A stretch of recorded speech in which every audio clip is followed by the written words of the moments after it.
ನಾನು ಅಕ್ರಮ್ ಪಾಷಾ, ನಿಮ್ಮ ಜಿಲ್ಲಾಧಿಕಾರಿ.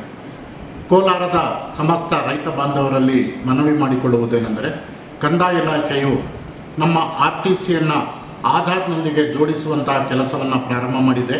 ನಮ್ಮ ಕೋಲಾರ ಜಿಲ್ಲೆಯಾದ್ಯಂತ ಈಗಾಗಲೇ ನಾವು ಸುಮಾರು 70% RTCಗಳನ್ನು ಆಧಾರ್ಗೆ ಜೋಡಣೆ ಮಾಡಿದ್ದೇವೆ. ಇನ್ನುಳಿದಂಥ 30% ಆಧಾರನ್ನು ನಮ್ಮ RTCಗಳ ಜೊತೆ ಜೋಡಣೆ ಮಾಡೋದಕ್ಕೋಸ್ಕರ ನಾವು ಪ್ರಯತ್ನ ಪಡ್ತಾ ಇದ್ದೀವಿ. ಕೆಲವರು ರೈತರು ಅಸಹಕಾರ ನೀಡ್ತಾ ಇದ್ದಾರೆ. ಕಾರಣ, ಮುಂದಿನ ದಿನಗಳಲ್ಲಿ ಏನಾದರೂ ಅತಿವೃಷ್ಟಿ ಅನಾವೃಷ್ಟಿ ಆದಾಗ ಅದಕ್ಕೆ ಪರಿಹಾರವನ್ನು ನಾವು ನೀಡಬೇಕಾದ್ರೆ ಈ ಆಧಾರ್ ಜೋಡಣೆ ಇದ್ದರೆ ನಾವು ಈಸಿಯಾಗಿ ಅವರ ಖಾತೆಗಳಿಗೆ ಹಣವನ್ನು ವರ್ಗಾವಣೆ ಮಾಡೋದಕ್ಕೆ ನಮಗೆ ತುಂಬ ಅನುಕೂಲ ಆಗುತ್ತೆ. ಇದು ಒಂದು. ಎರಡನೇದಾಗಿ, ನಿಮ್ಮ RTCಯನ್ನು ಮತ್ತು ನಿಮ್ಮ RTCಯಲ್ಲಿ ಏನೇ ಲೋಪದೋಷಗಳಿದ್ದರೆ ಅದನ್ನು ತಿದ್ದುಪಡಿ ಮಾಡಿಕೊಳ್ಳುವುದಕ್ಕೆ ಅನುಕೂಲ ಆಗುತ್ತೆ. ಮೂರನೇದಾಗಿ, ಅನಾವಶ್ಯಕವಾಗಿ ನಿಮ್ಮ RTCಯನ್ನು ಬೇರೆಯವರು ತಿದ್ದುಪಡಿ ಮಾಡಿಕೊಳ್ಳುವಂಥ ಸಂದರ್ಭದಲ್ಲಿ ತಡೆಯೋದಕ್ಕೋಸ್ಕರ ಸಹ ಇದು ಅನುಕೂಲ ಆಗುತ್ತೆ.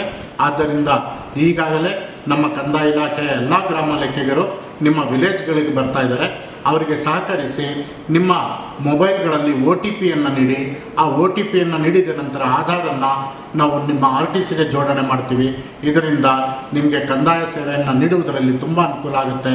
ಆದ್ದರಿಂದ ಎಲ್ಲ ರೈತರು ಸಹಕರಿಸಬೇಕಂತ ಈ ಮೂಲಕ ಕೋರಿಕೊಳ್ತಾ ಇದ್ದೀನಿ.